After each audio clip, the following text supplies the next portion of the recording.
Hey beautiful beaders, it's Gina from orchidandopal.com, and I'm back today with a tutorial. It's a pretty quick and easy one, and one that's pretty versatile too, because you can do a lot of different things if you know how to make these simple wire wrapped links. So I shared this bracelet with you guys a couple of weeks ago when I was sharing some finished pieces from the April bargain bead box.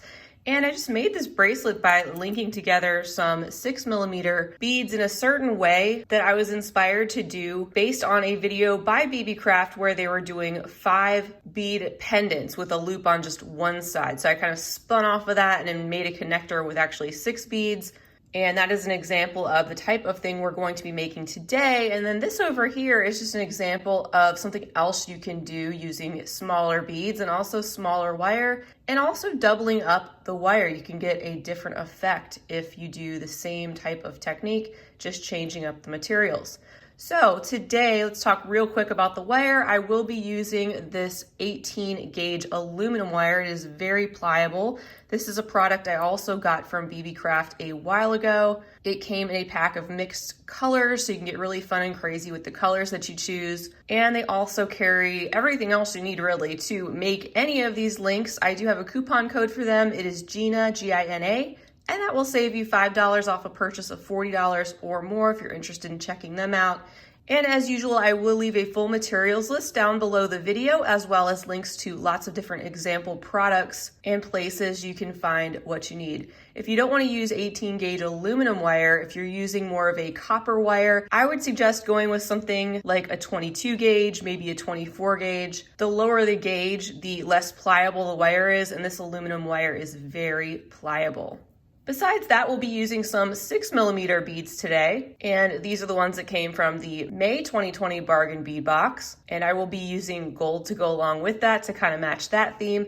You'll also need some jump rings to connect each of these links together, the clasp of your choice. And I also wanted to mention you can substitute connectors or links like these. These are also the ones that just came in the May bargain bead box. So instead of doing all beaded links, you could make a bracelet that looks something like this, where you're actually replacing a metal component for one of the beaded components and breaking it up. So there's another idea for you to get yourself thinking about what you like to do. As you can see, I've already made 4 of these links with these turquoise beads. So we're gonna make one more together so you can see how to make them, and then we'll join them all together and turn them into a bracelet. All right, so the first step is to cut about 10 inches of wire per link. So if you want to do that all at one time, you can. You will need something to measure with, or you can just eyeball it. But you can see that this is about a 10-inch length of wire. That seemed to be an ideal amount for 6mm beads and what we're doing today. And your most important pliers that you're going to need are the round nose. So go ahead and grab those. And the first thing we're going to do is we're going to make a loop. So we're going to make a loop for the first side of our connector, just pinching the wire very gently, especially if you're using aluminum wire. You don't want to pinch it too hard because it's so pliable that it will leave indents, and I have to watch myself because I tend to press hard on my wire. So I'm going to leave about 3 inches on one side, which would make about 7 inches on the other, just kind of eyeballing it, but we want one side to be shorter. So I have it pinched in my round nose pliers, and I'm just gonna make a loop with my wire. So I'm starting by taking one side and moving it over the top of the round portion where I want it. Then I'm shifting my pliers and gently holding that loop in place like that, and just shifting the other longer piece to make more of a circle. And then we're just gonna do one twist. So take both of those pieces and give it one twist, just like that. And you can take it off your pliers.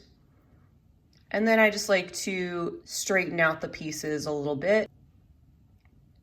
So you have something like this V with the loop on the bottom with one twist.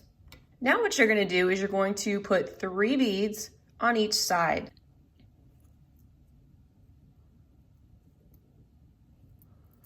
I have 3 on this side.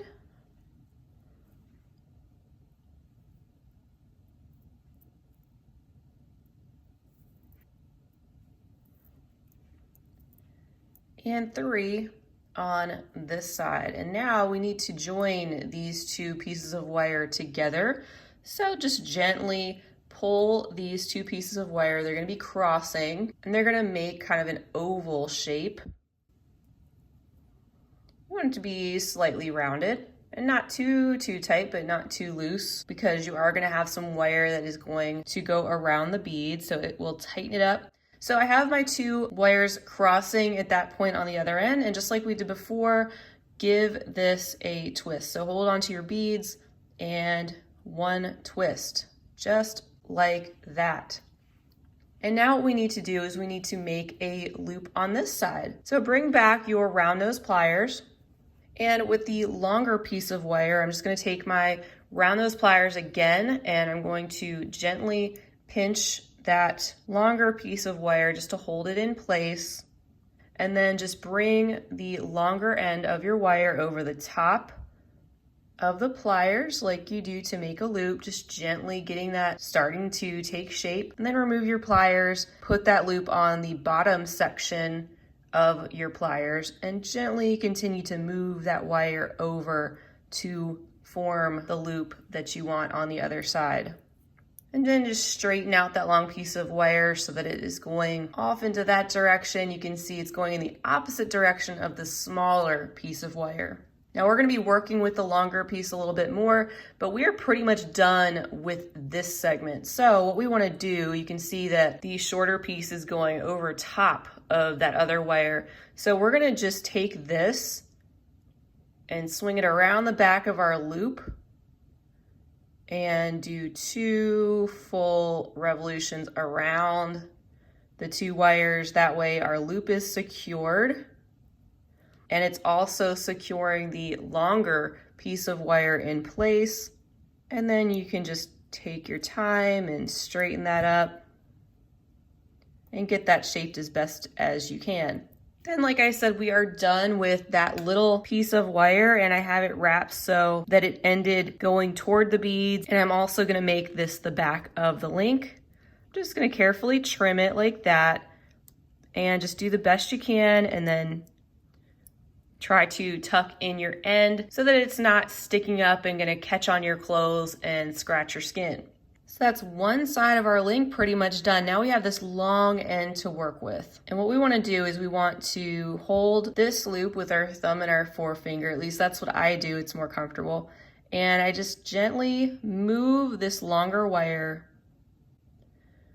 and shape it over and around that top center bead. And it's going to go behind that bead, flipping this over, and I'm going to press this down with my finger. So it's kind of tucking around that bead. It's going to hold it a little bit better. And then as I'm holding it, just moving that wire, trying to keep it as straight as possible on the free end, but moving it back up and over to the other side of that top middle bead. And then shaping it down and around the bottom center bead like that, doing the exact same thing where I turn it over and I just tuck that wire back there just a little bit more so that it catches on the bead and comes back around the bottom center, just like that. What we want to do is we want to make our way back over to this loop so we can complete the wire wrapped look. So now we're going to shift our wire over to that side, so you get this design right inside your link in between the beads, and we just need to complete wrapping this wire around the loop on the other side. And to match this side, we're going to do 2 wraps, and I'm going to start with the higher loop and then make one below it. That way we can better tuck in our wire, and finish by wrapping one more underneath the one we just did, so we get the 2 wraps, and bring that behind and then clip off the excess wire. And just like we did before, you're going to just tuck that end right underneath the wire so it's hidden and not getting caught on anything. So this is the front of our link, and then this is what the back should look like. You can see it's got 2 curved pieces of wire going around these beads. Something I like to do is then just make sure these pieces are tucked back there behind and around those center beads as best I can to ensure the wire is nice and tight. So from this point, you have so many different design options, but today we will just take these and form them into one single bracelet like I did before. And for that, I'm going to be using 5 of those links. This is where you want to pull out some pliers in order to get your jump rings open, and you're going to be placing one jump ring in between each of these links, and that's going to keep the links all facing in the same direction. So we'll take a jump ring, 2 pair of pliers, and as you do, just gently twist that open. You don't pull it apart, and place on your 2 links, making sure that they're facing in the right direction. You don't have one going like this and the other one going like that, but making sure they will face the same way. And then close up your jump ring, and you'll just repeat this step. And of course, if you need a longer bracelet, you can just add a whole nother link. You can add extra jump rings, you can add some chain, you can get really creative. Making one of these links is just simply a building block to many other different types of things. And it's pretty easy to adjust the size accordingly. If you were using smaller beads, then you would of course need more of these beaded wire wrap links to accommodate for the size. I typically make about a 7-inch bracelet for myself, but everybody's different. I don't like the feeling, for whatever reason, of a really loose bracelet that slides up and down, but some people do, and some people get annoyed if their bracelet is snug to their wrist. So you just have to do what's right for you. I'm just getting to the end of my jump rings, and let's check the length. I know I have one more to go over there. So I'm at about 6 inches, which I'm good with as far as the beaded portion goes. And then I usually allot about 1 inch or so for the clasp, depending on how large the clasp is. So I'll probably add a couple extra jump rings to each of these sides just to make sure that this reaches the 7 inches that I usually like, and then we'll be cooking. Something you also see on the other finished bracelet is I added some embellishments to the end. You can definitely do that if you want. You can even add a little extender chain if you're making this for somebody else, and choose to do a lobster clasp on the end. That way you can be sure that your bracelet will fit a variety of sizes, but if you're just making it for yourself and you're just using a toggle, then of course you can adjust it to whatever length you need. But going back to the embellishments while I finish up what I'm doing, that is purely optional. If you have additional findings, charms, other little things that you want to add to personalize your piece just a little bit more, that's up to you. I'm going to leave this one simple, just with the toggle clasp as you see there. Let's try it on. And this is going to go really well with the color scheme in May's Bargain Bead Box, I think.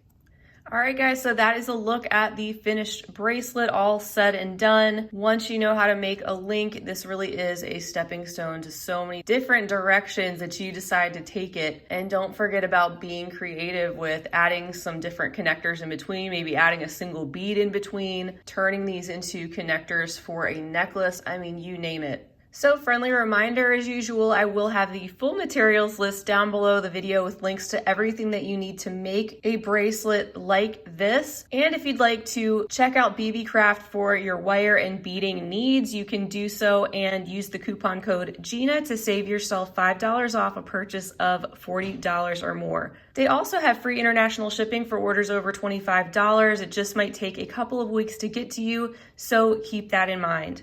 I hope this tutorial was helpful for you and easy to follow. Please feel free to leave me a comment down below. Let me know what you think of these links, if you've tried this out or anything else you'd like to say. I hope you'll stay tuned for much more to come. And until next time, I hope you have a fabulous rest of your day. And as always, happy beading. If you enjoyed this video, don't forget to give it a big thumbs up. For more content like this, don't forget to subscribe and hit the bell to be notified of my latest videos. You can check out the information section below this video for links to all my social media handles, recommended products, and my shop and blog at orchidandopal.com. Thanks for watching.